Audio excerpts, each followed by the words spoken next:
Assalamualaikum warahmatullahi wabarakatuh. Waalaikumsalam warahmatullahi wabarakatuh. Bismillahirrahmanirrahim.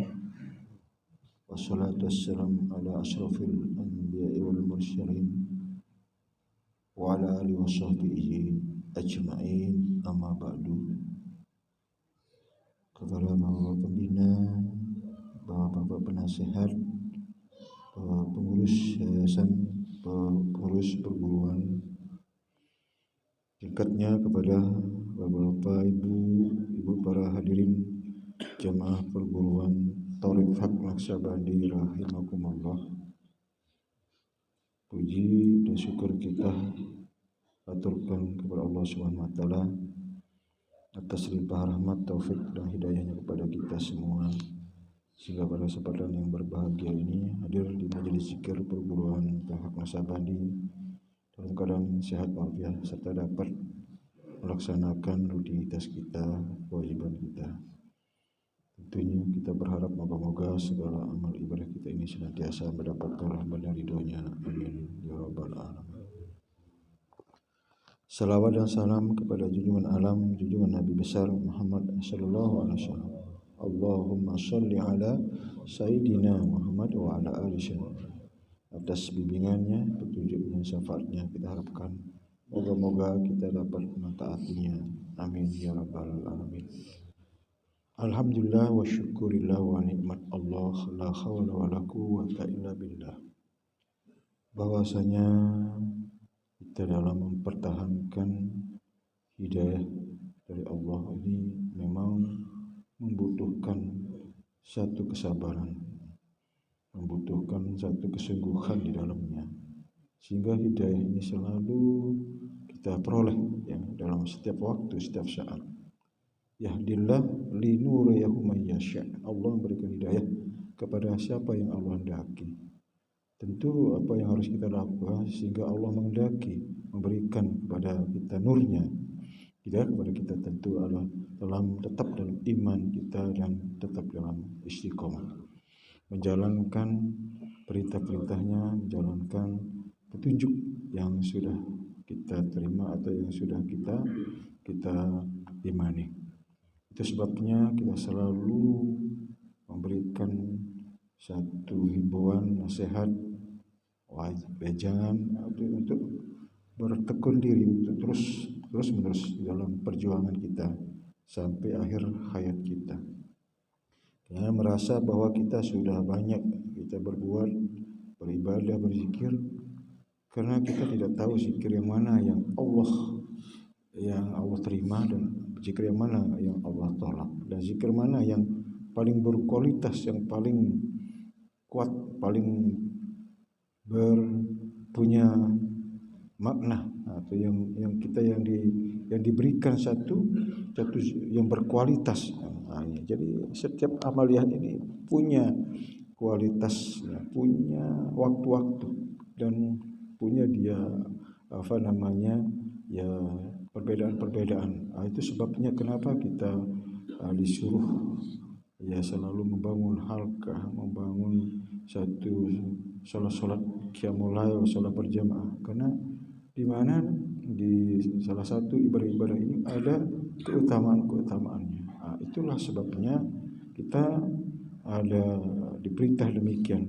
Kita disitulah kita memperolehnya yang di luar apa yang kita perhitungkan, apa yang kita menjadi harapan kita. Itu sebabnya, makanya adalah bagian yang Allah rahasiakan di dalamnya. Begitu juga di dalam praktik kita, sholat kita, zikir kita, baik sirnya maupun jahar ini. Karena di mana setiap hari ada hari-hari yang jamnya yang Allah ya utamakan, dan setiap minggu pun ada minggu yang Allah yang utamakan. Ya taruhlah seperti malam Jumat, setiap orang kan berebutan mengambil malam Jumat, karena mereka menganggap bahwa malam Jumat adalah sayyidul ayam, adalah induk penghulu daripada malam atau hari, sehingga bisa diberikan keutamaan-keutamaan yang lebih daripada hari-hari yang lainnya. Begitu juga dalam beberapa bulan yang ada, bahkan tahun dan sebagainya. Dan semua itu adalah sebenarnya adalah sebagai motivasi sebagai spirit buat kita supaya kita ada terus semangat di dalamnya, supaya kita ada sesuatu yang kita harapkan di situ, ada yang kita perolehnya. Nah, itulah cara-cara Allah memberikan dorongan-dorongan supaya kita selalu bersama. Tapi bagi pengamal orang ahli hakikat marifat tidak melihat demikian, ya. Tidak menjadi satu tujuan, ya, memperoleh satu keutamaan atau satu padilah. Akan tetapi adalah bagaimana berusaha supaya selalu dalam ingat, ya, dalam zikir kepada Allah setiap saat, setiap waktu. Itu sih memang ini sesuatu hal yang berat, sesuatu hal yang tidak mudah, ya. Ada saja tantangan, rintangan, hilang. Bahkan di dalam halkah kita sendiri pun kita masih terganggu, ya. Apalagi di luar-luarnya, kan begitu. Tapi paling tidak bahwa, ya, dengan halkah ini kita memperoleh perlindungan di situ, penjagaan dia, memperoleh benteng dia, sehingga paling tidak kita cepat, ya, teralihkan, cepat terbawa dalam suasana zikir itu sendiri. Ya, itu sebabnya kita selalu latih dan melatih, karena kolbu kita ini adalah berbolak-balik. Satu kali dia naik, satu kali turun, satu kali tenang, satu kali tidak, kan begitu. Seperti itulah situasi kolbu kita. Dan itulah sebabnya kolbu ini selalu harus kita hasah, kita harus perhatikan, karena tidak boleh ada yang lain sesungguhnya yang harus hati itu yang harus dia lakukan. Makanya pandangannya, fokusnya adalah hanya kepada Allah semata-mata. Maka itu sebab kita ditunjukkan bagaimana kita fokus kepada Allah, bagaimana kita zikir kita kepada Allah betul-betul kepadanya, bukan kepada yang lain. Itu sebabnya Allah memberi satu sinyal kepada kita, hidayah buat kita, supaya tetap berada di dalam hidayah itu, mengikuti petunjuknya, pedomannya yang sudah kita ditunjuki. Itu sebenarnya. Nah, sehingga kita pada satu ketika nanti dalam satu kealfaan kita, dalam satu mungkin artinya ada kelufaan kita dan hilap dan sebagainya, akan muncul itu kita peroleh. Nah, itulah yang sebenarnya yang orang yang kita tunggu daripada nilai-nilai yang kita perbuat, yang kita amalkan, yang kita kerjakan. Dan ini memang sangat-sangat berat. Itu sebabnya, ya, para pendahulu kita di saat kondisi persoalan-persoalan yang begitu banyak yang muncul dalam pikirannya, dalam hatinya dan sebagainya, itu mereka berusaha untuk uzlah, mereka berusaha untuk mengasingkan diri, mencari tempat yang sunyi, yang senyap di situ, sehingga tidak ada gestur-gestur yang lain-lain yang muncul, gitu kan, dengan tujuannya bahwa tidak ada tujuan yang lain, melainkan hanya mendekatkan dirinya kepada Allah, supaya terasa, ya, rasa dekat itu ada di situ, rasa kenyamanan itu kena di situ, ya. Itu cepat untuk menghampirinya sebenarnya. Itu makanya berbagai macam sebenarnya ya, cara-cara itu sebenarnya adalah yang mana yang kira-kira kita bisa menggapainya, yang kira-kira mana yang lebih mudah kita memperolehnya, kan begitu sebenarnya. Makanya kita dalam bentuk sir, jahar, kemudian tafakur dan sebagainya itu. Jadi wilayah-wilayah itu adalah sebagai satu sarana buat kita, sebagai satu cara, ya, untuk mengaplikasikan daripada ilmu yang sudah kita terima. Nah, oleh sebab itu dengan cara-cara inilah yang bersesuaian yang pernah dilakukan oleh para nabi-nabi, para sahabat, para tabi'in sebelumnya. Itu bandingkan, ya, seorang nabi yang sudah dijamin masuk surga, sudah dijamin dia sudah, ya, nyaman, aman, tetapi di dalam pelaksanaan ibadahnya tidak pernah mereka lalaikan, ya, terutama di dalam zikir. Karena Rasulullah sallallahu alaihi wasallam yazkurul ala kulli hal. Sesungguhnya Rasulullah adalah selalu zikir dalam setiap waktu, setiap saat. Nah, seperti itulah sebenarnya yang harus menjadi pedoman kita sebagai yang harus kita ikuti. Oleh sebab itu, zikir-zikir ini sesungguhnya berbagai macam pembahasannya, berbagai macam pemahamannya, pendapat tentang zikir. Nah, itulah istilah-istilah tasawuf itu begitu banyak ya, begitu rumit sebenarnya. Tapi kita sangat mesederhanakan, tidak terlalu mengambil bentuk pemahaman-pemahaman yang apa namanya, yang umum atau yang begitu luas gitu kan. Kita mengambil dalam pengertian yang simpel-simpel saja tentang zikir-zikir yang jahar, zikir sir, zikir-zikir yang harus yang harus kita hidupkan, yang harus kita ya apa namanya, yang kita harus perhatikan di situ. Nah, itulah pentingnya kita di tawajuh. Nah, zikir kita itu harus kita ngambil, harus kita ilmukan gitu. Bukan semata-mata mengikuti apa yang kita dengar, yang kita lihat gitu, gerakannya maupun bacaannya, tetapi adalah apa yang sudah kita terima, apa yang sudah kita ditunjukkan. Itulah pernyataan Allah sebagaimana yang Allah nyatakan dalam Al-Quran dalam surah Al-Baqarah 198. Zikir sebagaimana yang ditunjukkan. Nah, itulah zikir yang ditunjukkan ini yang sebenarnya. Itulah yang Allah letakkan di dalam kalbu kita, hati kita. Nah, itu yang sebagai pedoman kita, itu yang kita ikuti. Itulah zikir yang berkekalan, yang terus-menerus. Nah, inilah sebagai pedoman hidup kita di dalam kehidupan di dunia dan lebih-lebih di akhirat. Nah, zikir, maka dikatakan ada zikir yang terus-menerus, yang tidak pernah berhenti di situ. Nah, ketika ketemu dia, ketika rasakan ya, tentang zikir yang ada di situ, itulah membuat kita nyaman, enak. Ya, mau berapa waktu, berapa lama dan sebagainya, tidak akan apa namanya, tidak akan terasa capek di situ ya. Nah, itu. Jadi inilah sesungguhnya yang harus kita latih ya, harus kita biasakan ke situ. Sehingga nantinya pada satu ketika di saat-saat terakhir kita dalam kehidupan dunia ini, sehingga tidak lagi ada kekhawatiran, ketakutan, kebimbangan, bahkan keraguan-raguan di situ. Karena itu selalu muncul, selalu kita rasakan, selalu kita dapatkan dalam hari-hari. Maka benar bahwa orang-orang yang berzikir itu Allah berjaminan. Ketahuilah bahwa dengan zikir kepada Allah hati jadi tentram, jadi tenang. Nah, itulah.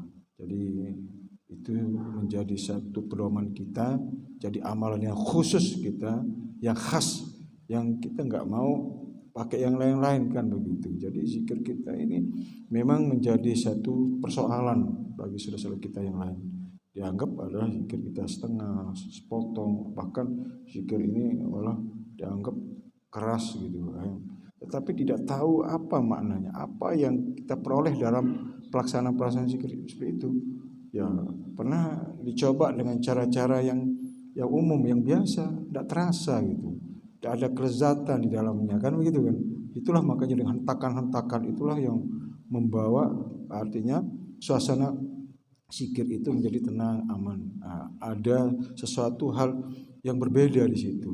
Hal-hal yang membawa kita terlepas daripada persoalan-persoalan yang ada dalam pikiran kita, dalam apa namanya, dalam kondisi fisik, bahkan sebagai penawar, sebagai obat sesungguhnya. Makanya kalau ada yang lebih panas kayak apa, hentaklah dengan zikir sebenarnya. Maka Allah turunkan apa namanya Al-Quran sebagai obat, sebagai penawar. Tapi praktiknya, bagaimana cara praktik mengamalkannya, itu zikir sebenarnya. Maka kita selalu diminta untuk banyak memperhatikan Al-Quran, banyak membacanya, banyak kita apa namanya yang kita amalkan di dalamnya. Pengamalannya itu adalah melalui zikir.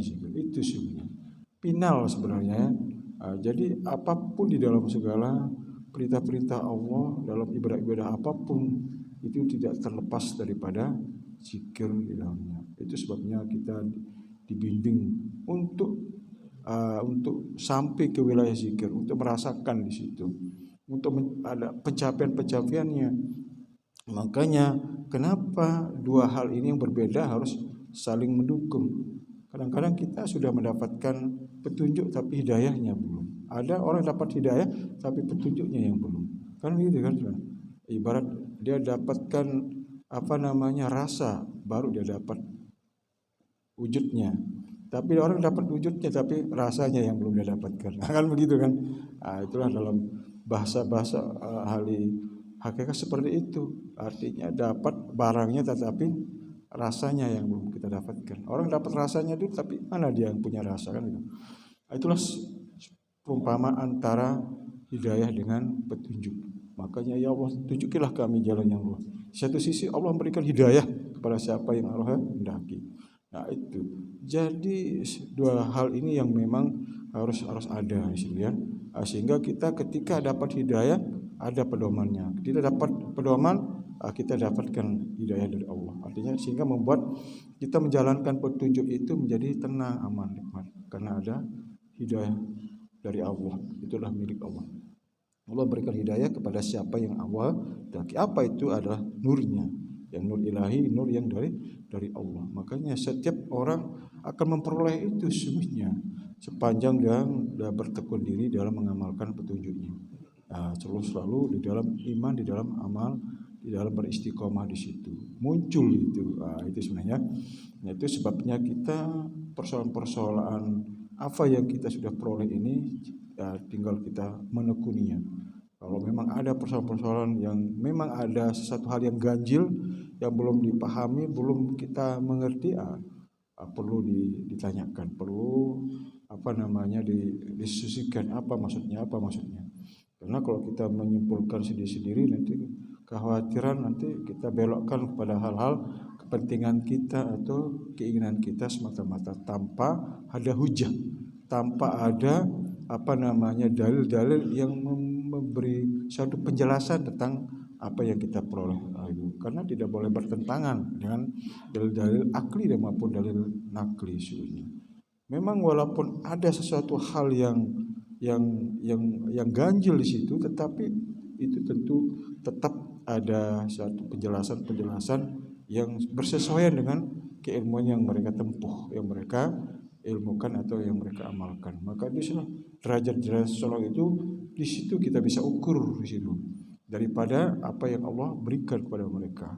Itu sesungguhnya. Jadi sekali lagi bahwa dengan kita mengikuti petunjuk, mengikuti bimbingan, mengikuti amaliyah-amaliyahnya, itu kemudian nanti ada sinyal-sinyal yang kita peroleh, itu yang perlu harus itu dilaporkan, disampaikan, sehingga bisa jadi apa yang kita peroleh itu bermakna kepada ilmu atau ada tafsir-tafsir yang lain yang berkaitan tentang ilmu yang kita amalkan.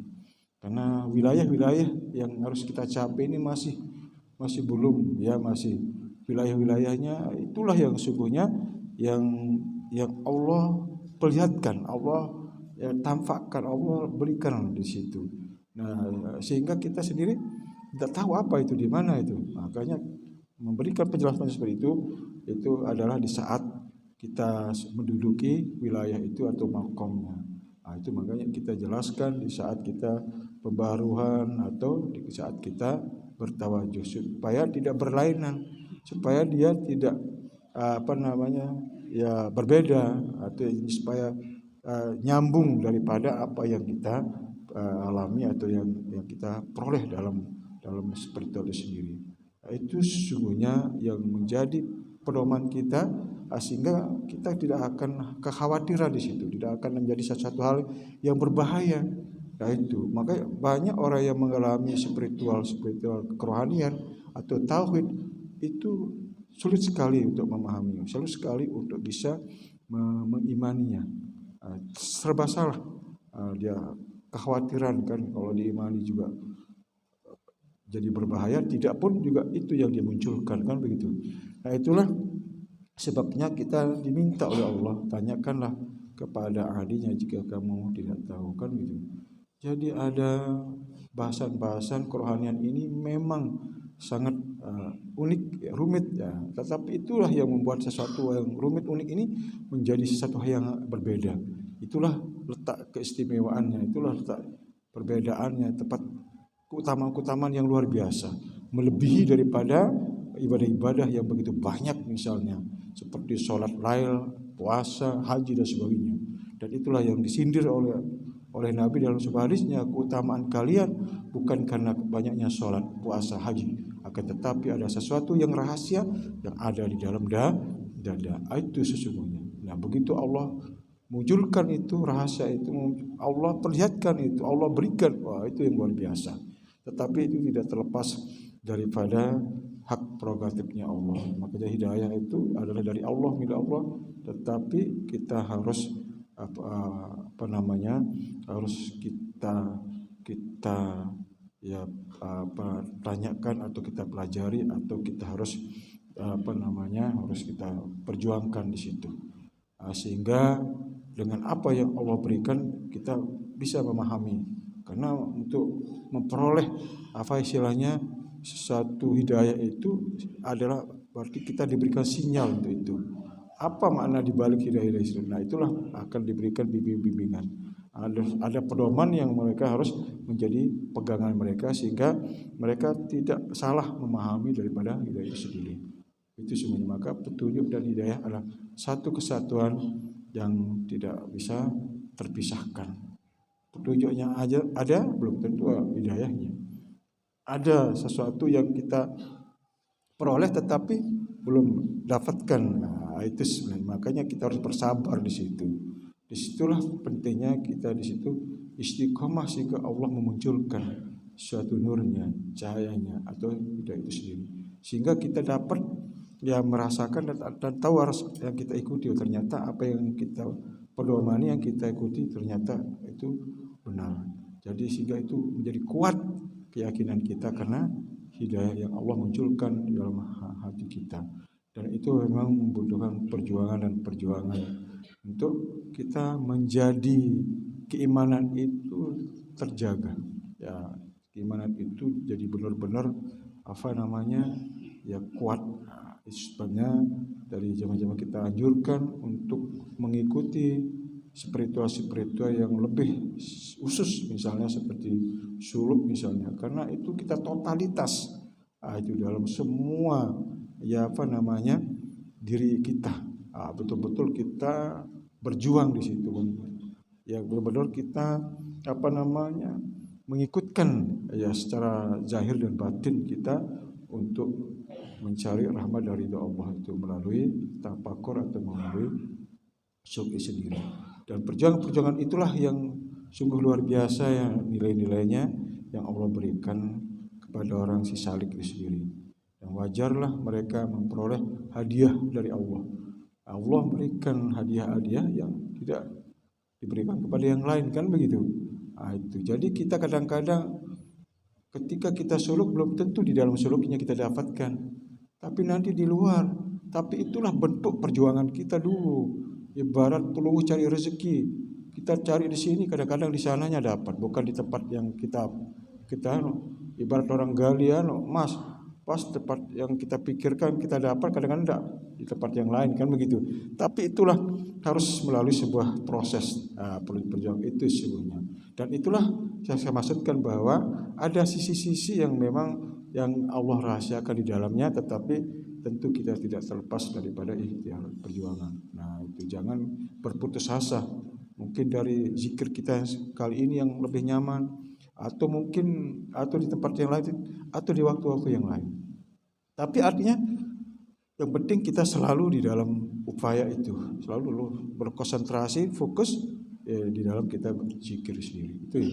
Dalam keadaan kita, itu sebabnya kenapa kita diperintahkan oleh Allah dalam keadaan kita duduk, berdiri, berbaring, walaupun dalam keadaan kita berjalan, hanya semata-mata untuk berzikir. Itu final sudah sebenarnya. Nah, itu jadi enggak ada jalan atau dasar mereka melarang bahwa mereka orang yang berzikir. Tidak ada jalan mereka untuk mereka hujat atau mereka tidak menerima terhadap orang-orang berzikir. Persoalan-persoalan ini adalah bukan sesuatu hal yang baru. Ini sudah terlalu lama, terlalu banyak kritikan tentang persoalan.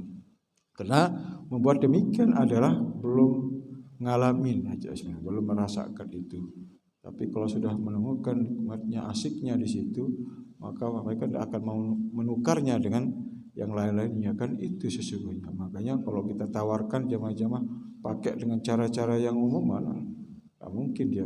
Itulah contoh. Begitu juga dalam ibadah misalnya, kalau kita sudah dibimbing dalam sholat itu harus fokus dulu, harus niat dulu baru berdiri. Terus kemudian kita melakukan dengan cara yang umum seperti yang biasa, yang lazim orang lain lakukan. Tentu kita nggak nyaman di situ, karena paham bahwa dengan cara itulah cara yang baik, yang benar, yang memperoleh artinya nilai-nilai ibadah yang berkualitas, yang bagus kan.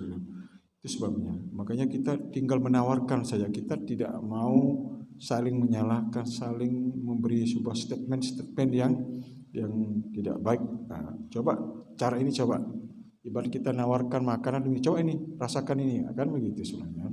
Tetapi tidak terlepas juga dari dalil-dalil akli dan nakli yang harus kita sampaikan terlebih dahulu, supaya yang kita lakukan ini tidak menganggap bahwa sesuatu hal yang dibuat-buat atau dibikin atau memaunya kita, kan begitu kan. Tapi persoalan-persoalan yang lain adalah kembali kepada hidayah. Jadi nyaman ya. Jadi lagi sekali bahwa kita tidak sekedar hanya dapat, tetapi harus mendapatkan.